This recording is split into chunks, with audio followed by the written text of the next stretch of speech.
Walk, Don't Run, written and read by Mike Hayes.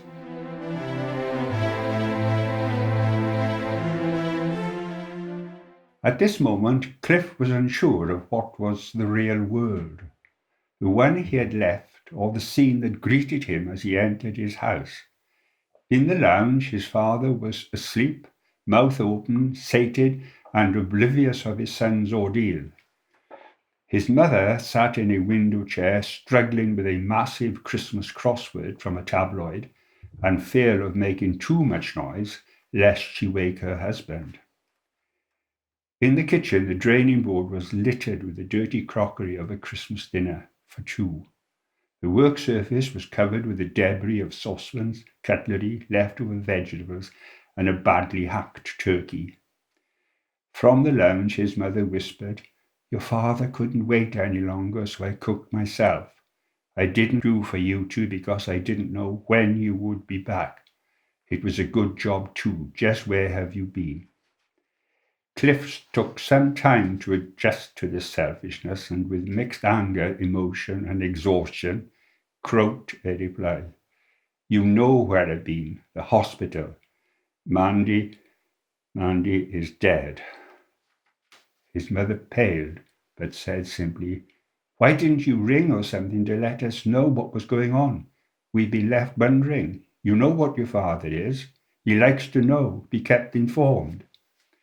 Cliff looked at her, but did not respond. Instead, he rushed to the downstairs loo, where he retched on an empty stomach. He cleaned himself up and fought back the tears of a lifetime of frustration with his parents and a critical moment with the person he'd loved. He returned to the kitchen, closed the door as a barrier, and set about occupying himself by cleaning the disaster zone his kitchen had become. Robotically, he had cleaned, tidied, discarded, and brought order to his domain, all the time reflecting on the events of this particular Christmas day. Undoubtedly the worst day of his life. He was becoming more distraught by the minute. Clifford Arthur Morrison was 30 years old.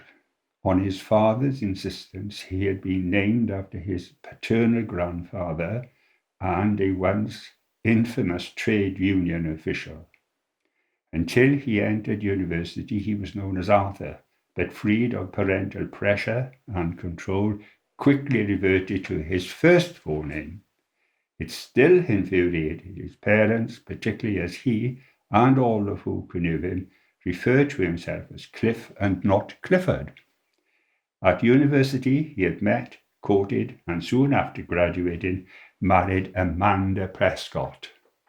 She was from a different social class, of wealthy parents and of political persuasion that meant constant conflict with her father-in-law.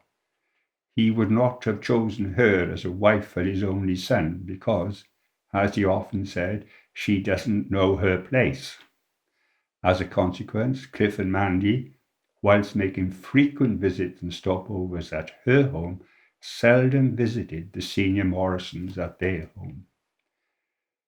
But Cliff and Mandy had struck a deal over Christmas. Their respective parents would visit on alternate years. Originally, Mandy cooked for her parents and he would cook for his.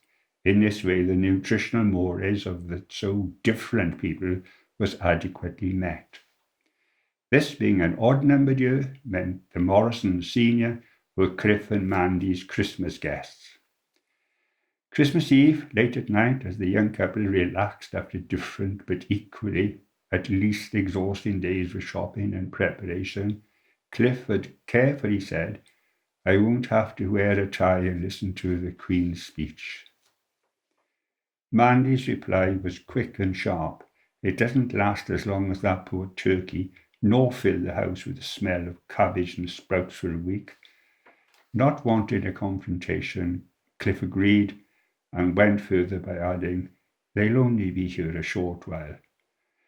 Mandy might have said, "Thank God," but he wasn't sure he'd heard proper. He steered the conversation in another direction, and they spent the last hours of this Christmas Eve, their 7th since getting married, recounting events at their respective office parties and Christmas lunches that had kept them apart for most of the week. More importantly, from Mandy's perspective, they had seriously interrupted her training schedule and made several dents in her nutritional plan. Mandy was a convert to middle-distance running and charity half marathons, and her approach was that of most converts to anything: zealous, bordering on the fanatical, over the top, and near obsessive. It had started innocently enough when she and two girls from her office got themselves sponsored for a breast cancer awareness moonlight walk. She had so enjoyed the whole experience, she repeated a similar but unrelated event in a more competitive spirit. The fast walking progressed to jogging. The jogging progressed to running, first on local roads and pavements, but then to country terrain. She loved it and was getting more proficient at it. In time, the great outdoors, fresh air, and good company exhilaration gave way to times, targets, personal bests. She entered almost all competitions within her locality and had already completed 2 national half marathons. She was improving all the while. Along with training, there had been significant changes to her dietary lifestyle. Red meat had long disappeared from the shopping list and been replaced with oily fish.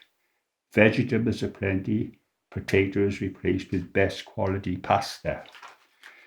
Because of work arrangements, Cliff had for years taken over the cooking role. At first, he grudgingly prepared 2 evening meals, one for his fitness princess and one for himself that had more of a comfort food look about it. But this had got him down, and in time he too converted to his athlete's diet, at least at home. There were compensations. Working lunches paid for by the firm, but he had to admit that without having to don a tracksuit or trainers and breaking into a sweat, he too felt better than himself. On this eve of Christmas, it was past midnight before they went to bed, and Manny chose her moment to whisper to him, "I've missed so much training this week and feel so bloated. I think I'll squeeze in a run tomorrow morning. It's bound to be quiet, free of traffic and people. I'll not go far, a couple of hours perhaps. Okay with you?" It was already Christmas Day, and in post-coital torpor, what could Cliff say? The morning had come quickly. They'd exchanged presents and opened those that had accumulated under the obligatory natural Christmas tree. The atmosphere was not jovial, far from merry. They were overly polite to each other, but it pleased Cliff that Mandy really did appear surprised and pleased with his main present to her. He wondered where he was going to store his new shirts, sweaters, socks, and which tie to wear when he next saw his mother-in-law.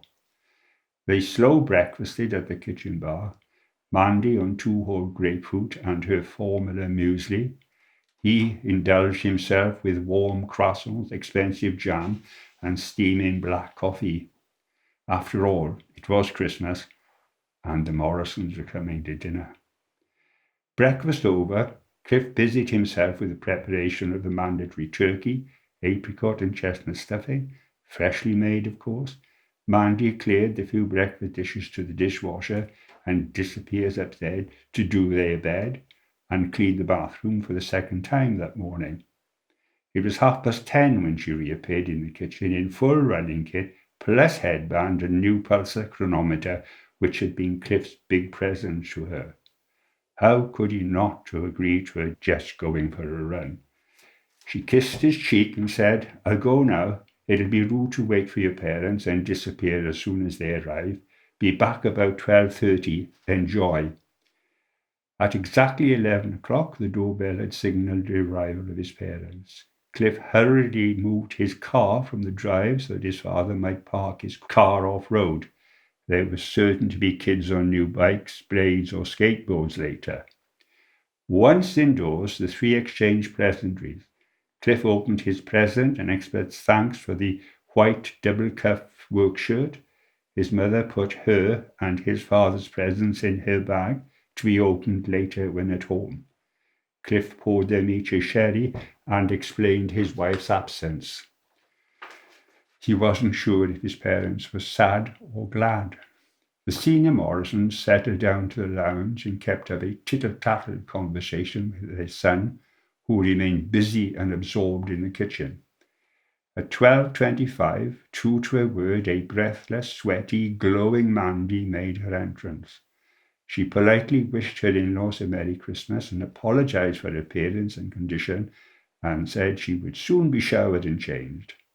Then, to go one up on her father-in-law, she put her arms about Cliff's neck and, in full view of his parents, gave him an over-the-top Christmas kiss.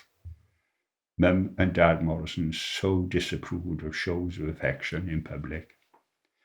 Cliff was embarrassed, but not annoyed. In fact, the salty, saliva-rich contact was inviting, but he knew his wife was being deliberately mischievous.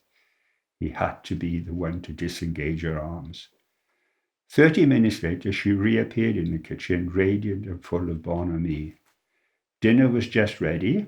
Morrison Sr. liked to eat at 1 o'clock sharp, and Cliff, using the bone-handled carving knife and two-pronged fork with a handguard, given him as a wedding present by his parents, was expertly slicing the turkey breast. Mandy had sidled up to him, gently bit his ear, and said loudly but pleasantly, "Don't contaminate my dinner with any of those animal remains." Cliff had only meant to push her away, but the two-pronged fork sank deep into her chest. She was so lean she had no flesh to deflect the prongs or cushion the thrust. Father called the ambulance and took charge.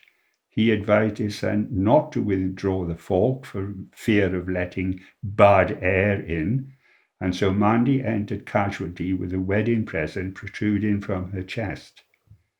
Christmas Day tea time, such as it was disturbed by the doorbell. It was the policeman who had taken Cliff's statement in the casualty anteroom earlier that day. "Sorry to disturb you, sir, but there are a few more questions." He followed Cliff to the kitchen, but refused an offer of a cup of tea. As he struggled with his notebook and pencil stub, he said, very quietly, "Just before she died, she muttered something about twisting the knife. What could she have meant, sir?"